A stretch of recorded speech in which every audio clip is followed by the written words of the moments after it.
To be honest, tune in. Is the pod going up? To be honest, sit down, we need to have a talk. Cornelius gon' make a point that the others don't. The mother souls sound the same, come escape the box. Expand your mind, dig into no controversial topics. He ain't scared to keep it real. Tune into this podcast, but don't be in your feelings. We gon' have a laugh, we gon' talk about some pain. Let's talk about the present situation of today. To be honest, is this the podcast? I need to tune in right now. What's up, everybody? Yo, it's your boy Cornelius Lindsay. Another episode of To Be Honest. Super excited, every single week that y'all are willing to ride in with me. Yo, so today I want to talk about depression a little bit, but I have somebody who, Brittany's been on the podcast before. She has already laid down some golden nuggets before, but I wanted to bring her back. Brittany is a trained, licensed therapist. Not only that, but she Christian. And I mean, I know this because, I was her pastor for some years. And so it's been absolutely amazing. But nevertheless, I wanted to talk specifically about what happens like when the season starts changing. So like, when fall, like the leaves start falling, it starts getting darker earlier. And then all of a sudden, like people's like starting to get depressed, anxious, all this kind of stuff. And I was just talking like one day, like with my wife about it. And she's like, well, something's got to be going on. And we don't know all the terms for it. And Brittany's like, yeah, it has a name. And she gives me the name. And I'm like, oh, snap. That actually means something. So, we're going to jump into this conversation right now. Brittany, you there? Hey. Hey, Britt. I'm here. Good. I appreciate your introduction. Let the people know. Thanks for having me back. Yes, most definitely. I Honored appreciate that you're that. Old people say, that's how you know if you do all right if they want you to come again. So I appreciate that. Most definitely. But so exactly what you're talking about is labeled as seasonal affective disorder. And it's really kind of, the abbreviation for it is SAD, right? It's actually SAD. SAD. Oh, it is SAD. Yeah. Wow. Okay. Yeah. So, some people would describe it as a mood disorder. Some people would mark it as something associated with depression. It's kind of tomato. Either way it go, all roads lead back to some form of depression, and it's specifically marked by a change in weather. So most people kind of associate it with change in weather with fall and winter, right? Like it gets colder, it gets darker, what have you. But the reality is that there is a small population of people who deal with seasonal affective disorder in spring and summer as well. So what is it? The body is it something the body or the mind is trying to adjust to the new temperature and the new weather? Is that what it is? And now our hormones are all thrown off? Yeah, so the easiest way to, I guess, kind of explain it is that in a lot of ways, our bodies are still very much so connected to the earth.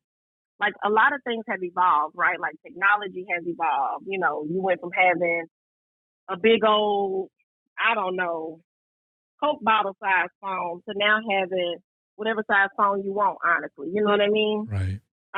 But the human body hasn't evolved much from the beginning of time. So even if you think from like a biblical perspective, right? Like God, blew his breath into the dust and created man or what have you. And so with that, as the seasons change and kind of the amount of sunlight that we get changes and just different things in the atmosphere begin to change, like the temperature, that sort of stuff, our bodies can be affected by that. So, from a physical standpoint, there may be some medical doctors out right now talking about increases in arthritis or muscle tension or different things like that because the weather is colder and the season is changing, whereas from a mental health perspective, it can impact your mood.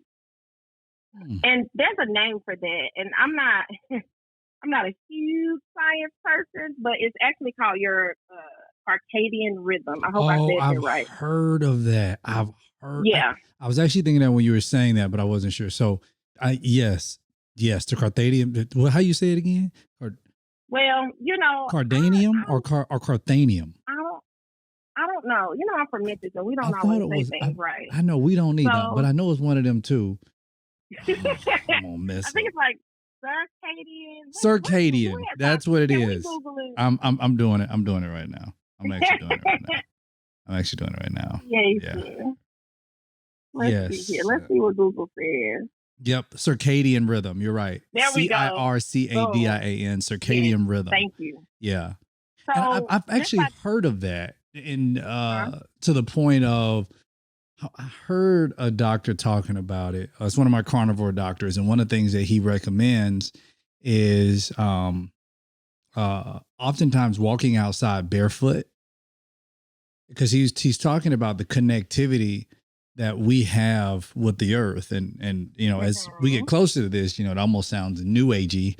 But if you really look at, you know, how God created the dust of the ground, and he created us from that dust, there is a connection between man and the dirt. There's a reason why there's a connection between man and the beast. It's just that man has dominion over the beast. But there's a connection between the dirt in which we came and the dirt that we step on. So it says that in order for us to balance that circadian rhythm, we should walk outside barefoot. We should, like, the first thing we should do in the morning before we get a cup of coffee is to sit out and let the sun give us natural vitamin D that's going to ultimately give us the energy to move on. So that's very interesting that even came up in this conversation. Yeah, no, for sure. I wanted to, when we, initially kind of toggled around with the idea of talking about this, I wanted to look up some of the more sciencey terms. Because, after you've been out of school for a little while or whatever, sometimes you know it, but you forget the term. Right. Per se. Right. And so basically, by definition, what did we decide? Circadian? No. Circadian, yeah. It ain't good because you from Tennessee and I'm from Mississippi, so you know. Listen, Memphis will make a struggle out of any word. Do you hear me? I just have to go and be honest and be like, listen, don't try to, play your girl, but I know where I'm from, okay? But by definition, I went ahead and just kind of pulled it up to give the official. Mm-hmm. It's the natural internal process that regulates the sleep-wake cycle, and it repeats roughly every 24 hours. So essentially, it's how our body interacts with the sun and the moon, if you want to say that. Like, and I'm not trying to be like, woohoo, I love Jesus. Okay, let's make that very clear. I ain't trying to be woohoo out here. But the reality is that as the sun begins to go down, the melatonin in your body increases. And that melatonin is what helps us to go to sleep. Yeah. Right? So that's why some people who struggle with sleeping, they may take more melatonin, right? To be able to have a good night's sleep, right? And then as the sun comes up, your serotonin levels may begin to rise and that sort of thing. So if we're going into a season where it's darker and colder, or even for people who experience it on the opposite end where something shifts, then it creates a shift in your body. And that can then give way to this kind of depressed mood. That is so interesting. And it's crazy because, even that doctor I was referring to, he was talking about how our bodies themselves, just like you just mentioned, that our bodies we have an internal clock where our body, it can sense when the sun is starting to hide behind the moon, when night is starting to come, and in those moments when we start yawning and we start, we're tired. That's exactly what you're talking about. When that melatonin in our body, natural melatonin, is starting to rise. And he was saying that the impact that it's having on present day society is that because we are so busy, and because we are so entranced by, we got the phone and we got TV and we got the Netflix series just came out and we got this new show that just came out and all these new things, that we skip right over the opportunity the body is saying that it's time to rest. And then we get into a rut, and then we just keep getting into that where now our sleep pattern is thrown off. Our body is confused because it's saying, no, the sun's going down. It's time for you to rest. You should be asleep, and I'll wake you up when the sun goes up. But because our body is off, then oh my goodness. Yeah. So we just all just messed up walking around here. Yeah, pretty much. We live in a that probably didn't sound good coming from a therapist. I'm sorry, y'all. I didn't mean it like that. Okay. I did. We are. We just all jacked up. We are. We on Instagram till 1 o'clock in the morning and watching, Meredith. I mean, just watching shows. I'll be watching The Office, and I've already seen it 1,000 times. I'll be watching it at midnight. My body's like, yo, the sun's down, bro. We messed up. Go to sleep. Yeah. Yeah. TikTok and all the things. And honestly, the reality is it becomes a comfort. Because what happens is we live in these very stressful states, right? So a lot of people work jobs that they don't like. And not that entrepreneurship is everybody, but people are people, right? So you can have a dream job and a very difficult boss, and it makes the day a little bit harder to get through. Yeah. And you spend a lot of time there, And then there's financial stress, right? Just managing finances. And for a lot of people, you just weren't taught. You weren't taught what to do with $5. Somebody, you have a birthday party, somebody hands you a $5 bill. The first thing a grown-up asks you is, what you going to buy at the store? Yeah. Nothing. I don't need anything. I need to save this money. But what happens is then that mindset, all it does is it grows and it multiplies, and now you're an adult and $50,000 in debt. Right. Unsure as to how to get out of it. And let's not even, I don't even like to talk about relationships. That's just a hotmess.com.org.edu, right? But I said all of that to say that we live in a time and in a world where we are more stimulated than any population has possibly ever been. I mean, I wasn't there in ancient Egypt, but I would assume, based on some of the technological advances, most scientists say that we're more stimulated than any other human in history. Yeah. But our bodies are still very much connected to what's happening in the earth and, just down to the basics of day and night. And once that gets thrown off, and once we start using these things like technology to help manage the stress that we feel, and now our sleep is off, and now the weather is changing, and, the world isn't necessarily getting better. Like, it's this culmination of all these different things. And on top of that, for melanated people, we don't absorb as much vitamin D naturally. Mm-hmm. So you have darker skin and you're not absorbing from the sun, and we're not outside, and you're stressed out, and you're in front of the screen. So it's just all these things that kind of just group together and really create the perfect storm for people to be feeling really depressed and sad. So let me ask you this question, and this may be a really dumb question, but so pigmentation has something to do with the absorption of vitamin D. Mm-hmm. Wow, I didn't know that.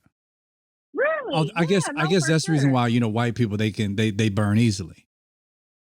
Yeah, because they can go sit out in the sun for an hour and burn, whereas we're kicking, Yeah, I do that all the time. Yeah. Right. I go when I go to the beach with Heather, we go sit out at the pool, and she's like, I need to put on suntan lotion. And I'm like, screw that. I'm not doing anything. I just sit out there in the sun and I feel great the whole time. Oh, you still need a little bit now. You still need a little bit. Don't I do knew that. you were gonna say that. I knew you were gonna say that. Okay? Hey, I'm from the old school. So If I get in trouble, I just put some mud over me. I'll be fine.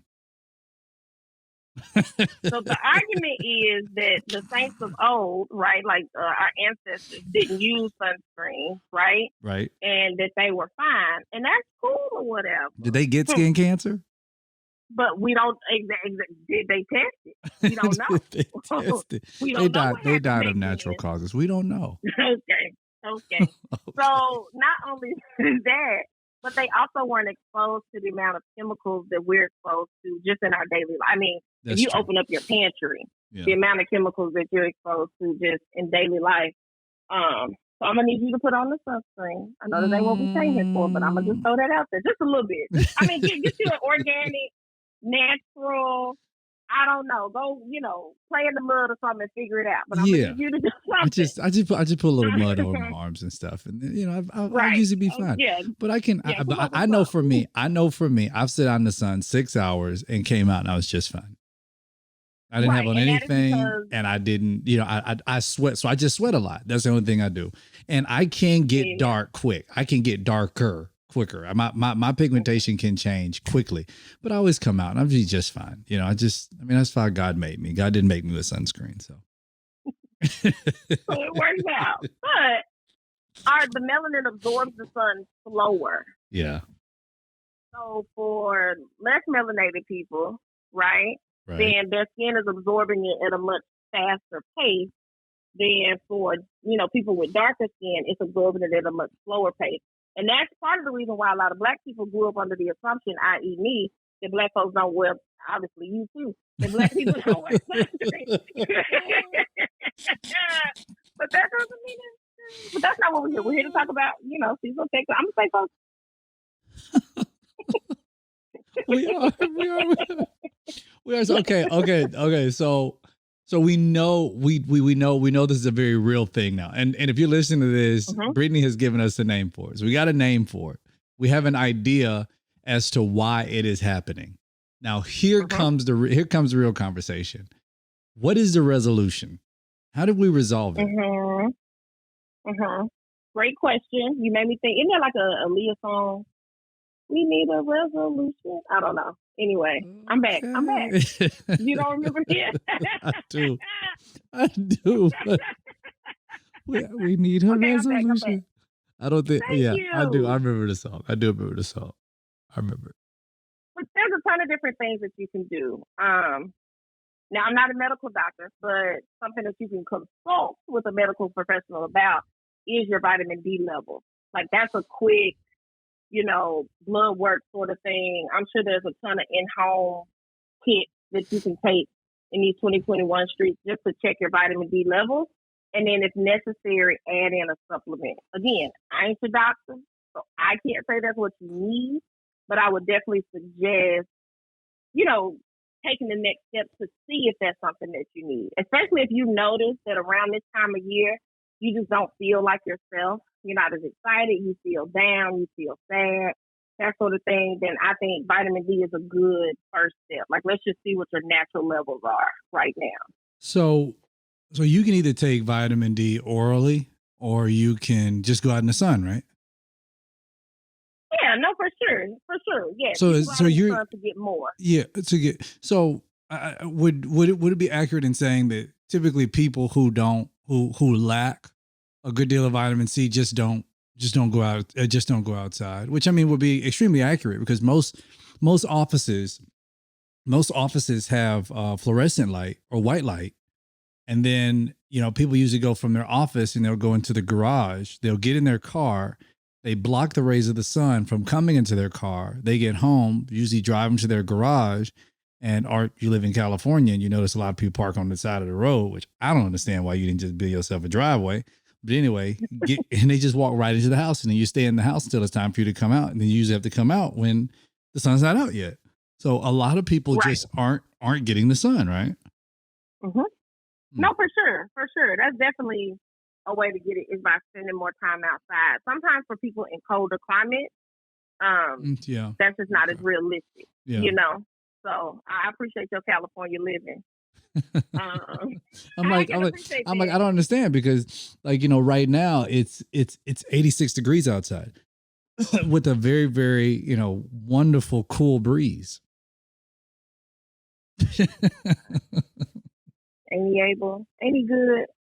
I'm so glad. But over here in Zion, it is maybe 57. Ooh. Maybe. I should look. Oh, 55. Excuse me. I was too lenient. Yeah. 55 degrees in Hotlanta. Yeah. Now, let me be clear. I think, so something that I've tried to do for myself, because I wouldn't diagnose myself as having seasonal affective disorder, but I can definitely tell a difference in my mood from summer to fall.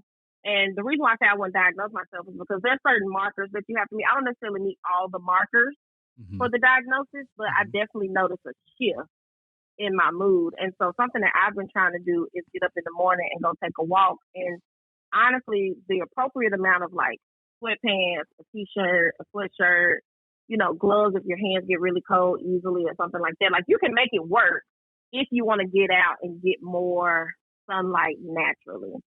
It's just, it varies by person, right? So if the oral solution is better, then they do exist. You just have to kind of know what your levels are and know what's best for you. Right. I actually love that. So, So we would, I mean, we would throw into there, vitamin D supplement. We would throw in there exercise, get out, get moving, get active, clean diet, a healthy eating. What else would you recommend? So there's something called a happy light. Have you ever heard of that before? I've never heard of a happy light. So it is, I don't know the exact science behind the light, but essentially it's designed to kind of mimic the sun. And it is bright. Like, it is not a joke. But they say they're not really big. So although they're very, very bright, they wouldn't necessarily be like an obstruction to your space because they're not huge. But essentially to get a happy light and put it in your living space or in your bedroom or, wherever, maybe in your office, if that's where you sit at all day long, and put a happy light there if you don't have a way to like open the window and get some of that sunlight. Yeah. And those have been scientifically proven to help increase people's mood, especially during the winter months when it's darker and colder. Yep. If you just literally just Google happy light, and there's a ton of different ones that pop up. When I used to work in a wellness center here, we bought one for our tranquility space, and people loved it. So we just literally put it in the corner, turned it on, and people could come in, and just kind of sit and relax. And it's a way to help increase. I want to say it helps to increase your vitamin D as well, but it definitely is designed to mimic the sun to help you get more of the light that you need. I actually love that. I'm gonna legit look that up, and hopefully one of the companies can come on and be one of my sponsors for my show. And I would love to be able to give out a promo code. So if you're listening out there and if you sell happy lights, hey, I'm your guy. But that's interesting. Yeah. So people, if you're listening out there, definitely go. Like Brittany said, see a licensed, physician. Go and contact your physician. Get your vitamin D levels checked out, get out in the sun. If you're in whatever, depending on what climate that you're in, exercise, go for the walks, do all those things. Make sure you're eating right. And then make sure you get that happy light in you. That's very interesting. A very different name, a happy light. I wonder how that happy light will work. I'm doing the wrong thing now. Bring it all back. You all right over there? I had a whole conversation with myself for 5 or 6 minutes. You did. You had a full staff meeting with self. You okay, friend? But I guess you don't do that with a therapist.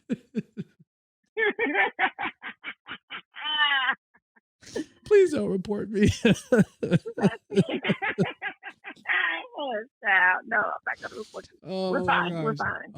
Okay. Well, I appreciate that. I appreciate you even sharing this information with us.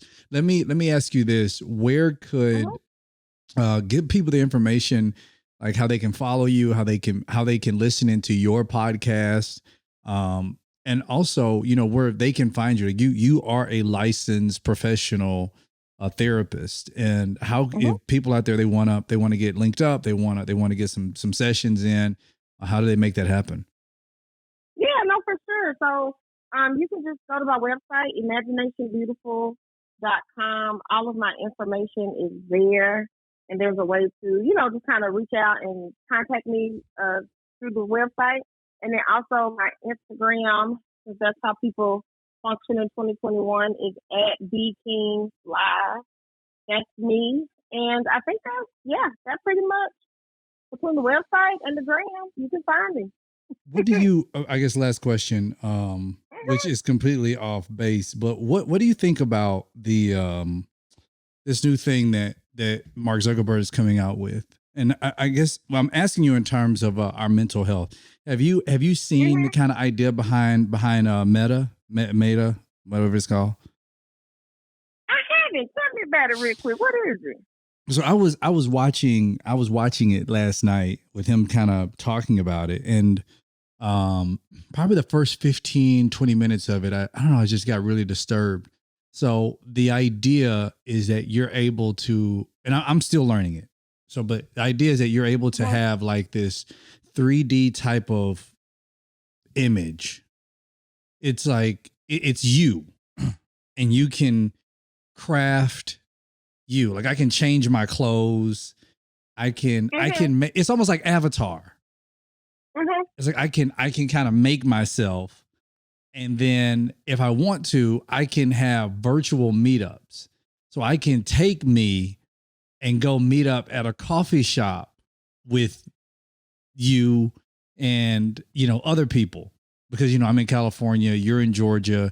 We can bring somebody in from New York, bring somebody in from Illinois, you know, bring somebody in from Alaska, and we can all meet up at a coffee shop and converse. But we sit at the house.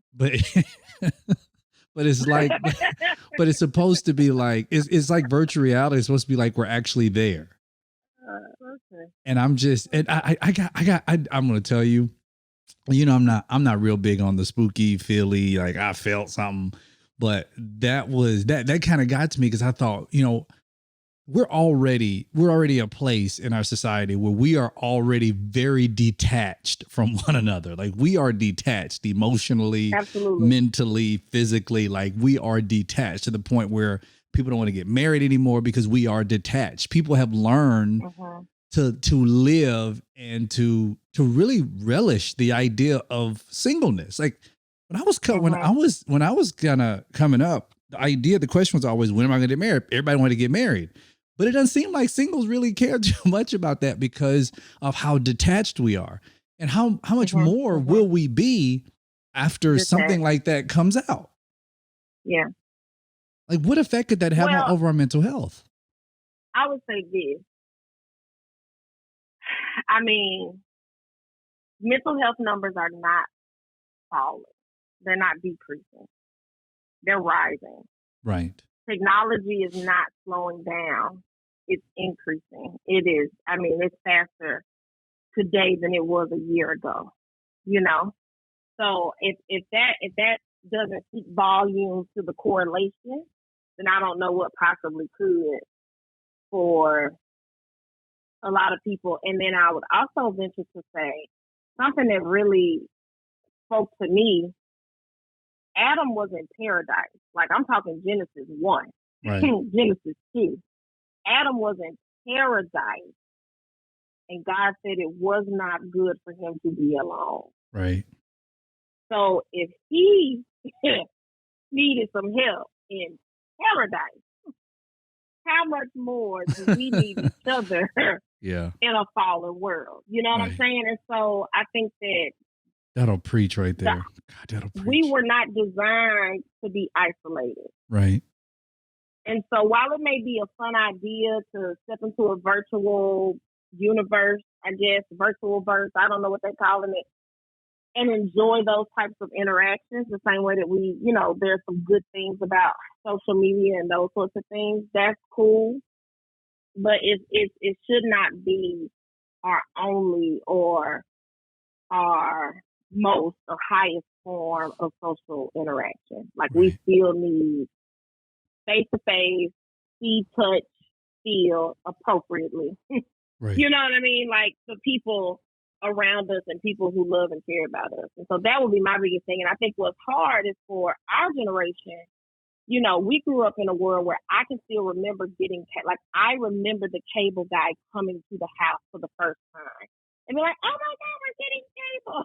You know what I mean? Right. Like, I remember that. For this generation, they only know Snapchat and TikTok filters and Reels and all this kind of stuff. And so for them, those sorts of things may feel more normal. And it's in younger generations where mental health concerns are continuing to rise. And so I think my hope as a therapist and many other people's hope who work in mental health is to help people to create the balance that they need as we do kind of continue to adjust to this more technologically advanced society. Let me ask you this though, Brittany. Mm-hmm. And you know, I know this has nothing to do with our conversation. It's about my last question. But do you really think that a balance that having balance can work? Or do you feel that it's the idea of consuming less poison and hoping that the little bit that we continue to take in won't kill us. It's like it's almost like the prolonged death. It's like I can just drink a gallon of poison or just drink a liter of poison or just drink a cup of poison at one time and kill myself, or I can just keep taking, small teaspoons, every other day, and then it'll just kill me later. Do you really feel like there is balance with this? Because even my wife and I, we fought for at least now 2 years now to just be like, okay, we're getting off social media. But then, we recognize, hey, we have ad deals. We have all these different, things that we have going on the side that runs based on, community. And so, even we're contractually obligated in some places to have social media. And then we pay people now that can help us out. I don't scroll anymore because I saw that it was doing to my own mental health. So do you really feel like this is going to stop? Or do you feel like, maybe the answer is that we all break away from this crap? I think there's a ton of different directions to go with that answer. So I mean, we're here now, so I may just go for it. Please. But I think my initial response, as you were saying that, was it depends on the individual definition of poison. And what I mean by that is, like, it's no secret, right? That, like, Heather has a strong conviction to eat vegan. Like, that is like, I don't know what her and Jesus talked about when it came to meat and cheese, but whatever it was intense, okay? I mean, it was something serious, okay? So for her, she looked at chicken and said chicken is poison, and she really has that conviction. You got to respect that. Yeah. Right? Yeah. If somebody else now, but the problem with that is, if somebody is so unhealthy and so bound to darkness that they can't see good as truth, then they may misidentify it as poison. And so we live in a very individualistic society where people want their freedom. People want to do what they want to do, and that's fine. But sometimes you're not in a place to make a good decision about what you want to do. Right. And I think we have to figure out.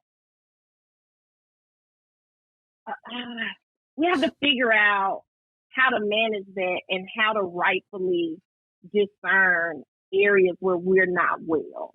Right.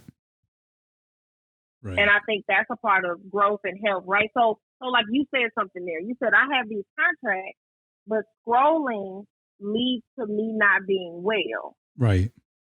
So because you can discern that, then now you need to make decisions around how to manage these contracts, but still protect your wellness. I love that. Because you could now correlate scrolling to poison. Right. That's but good. The contract, you could say, now, like my check. I want my check. That's Show not me poison. my money. Right. Yeah. Right. Run me my check. So for some people, the check could be poison. And now you've become a slave to the money and you forgot to trust God.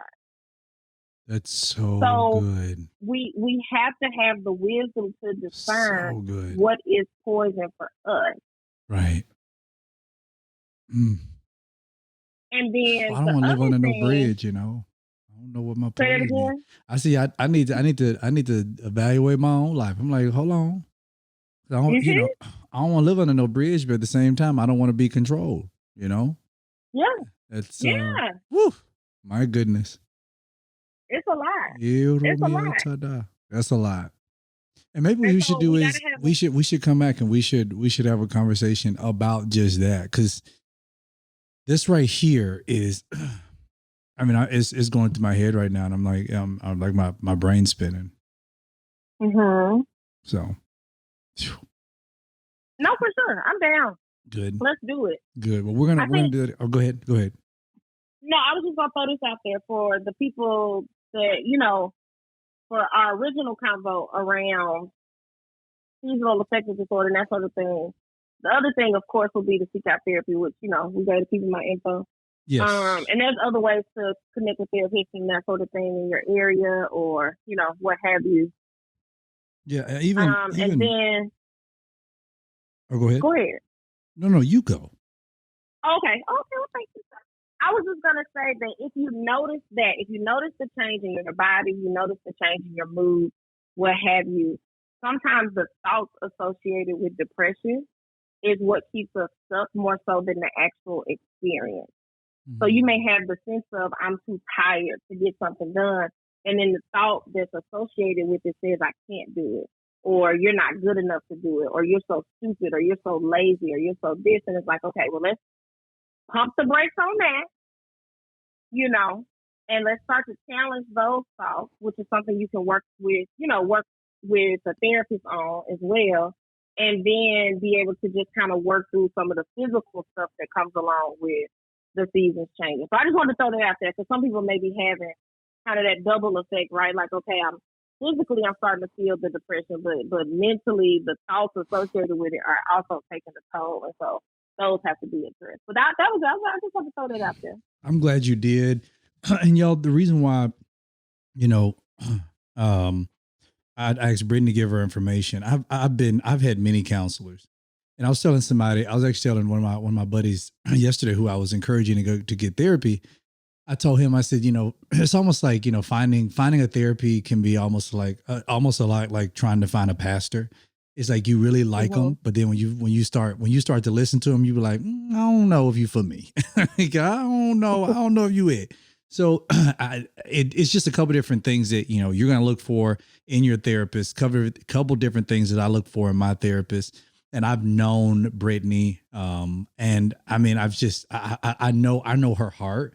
I know her love for Jesus. I know her convictions. And then not only that, but I know how incredibly wise she is. And the reason why I say wise and not knowledgeable is because she's one of those kind of people who is able to discern when to use her knowledge. And that takes it a long way from just the intellectual that just spews out knowledge. She has a great way of being able to know exactly when to utilize it. And she's a people person. And plus she's funny. So I would encourage you, please go to imaginationbeautiful.com, imaginationbeautiful.com, right? Okay. So yeah, go to imaginationbeautiful.com. Make sure that you book with her. Her schedule is constantly filling up. So don't put it off. Like, go to her right now, like especially stress, anxiety, and those things. Like, please go to her right now. And then you can also, you can also go to my sponsor. You can go to www.faithfulcounseling.com/outlast, OUTLAST. But again, faithfulcounseling.com/outlast. But please, y'all go get the proper help you need. As always, I appreciate y'all for joining me for another episode. Brittany, thank you so much for being with me. Cannot wait to have you back on soon. Good. Thank you. Yes, you're more than welcome. God bless y'all, man. I love y'all. Introduces out.